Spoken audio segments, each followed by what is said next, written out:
to you in English. Anna Nichenko, hello. And today we'll talk about U.S. support of Ukraine and U.S. steps to stop this war, Russian war against Ukraine.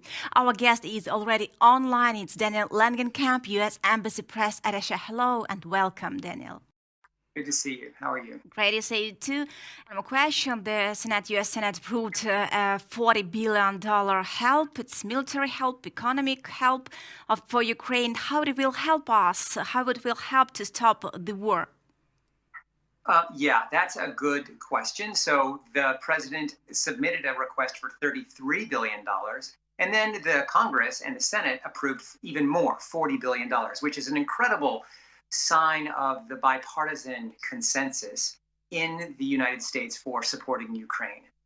We see this in only a few issues in the world right now, and so it's incredibly encouraging that they passed this budget. Now, this includes a large amount of assistance. So it includes $11 billion in assistance for a drawdown authority.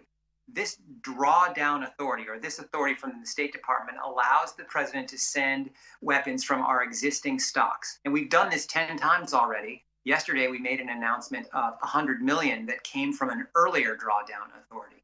That's where we draw the howitzers and the Stingers and the Javelins from. They all came from that.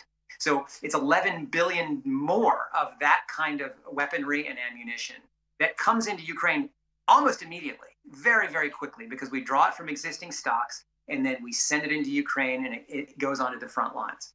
It includes $6 billion in what's called the United States Assistance Security Initiative. And that is an amount that allows us to contract with private companies to bring in weapons and ammunition. So it's a different authority, but it's $6 billion. So that makes $17 billion. And then we have $9 billion to restock our stores in the United States of weaponry. So, you run out, so you need to manufacture and purchase more. $9 billion for that. $4 billion for the European Command, which is based in Poland and elsewhere in Europe. Patriot middle batteries. It includes overtime for soldiers that are in Poland and in Germany and elsewhere that are defending NATO territory and assuring our NATO allies. And then finally, there's $900 billion for refugees and humanitarian assistance. So that's the sort of overall package there. It's a really wide range of things, but the bulk of it is actually security assistance so that Ukraine's brave fighters can keep fighting this battle. Also have maybe general question, how can Lend-Lease now help to stop the war, Russian war against Ukraine? How can you describe U.S. help to Ukraine and maybe next steps of USA in this help?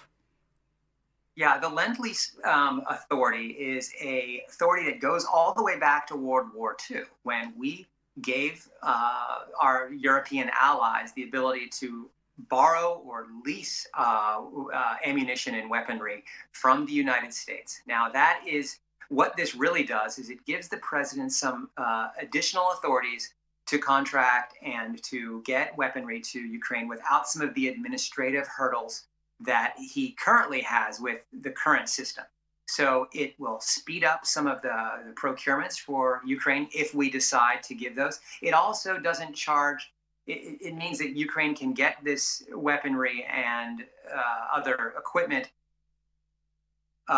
without having to pay some of the transport costs and other costs of getting that stuff over here. But let me just be clear about one thing. We're giving weaponry to Ukraine. We're not actually lending or leasing anything to Ukraine right now. Everything that we've provided so far, the almost $4 billion since the beginning of the year, is all given. There's no credit. And the Lend-Lease, also, the way it worked in World War II is the Allies didn't have to pay us back or give us back that stuff. There's a little bit of a misnomer in terms of the name Lend-Lease.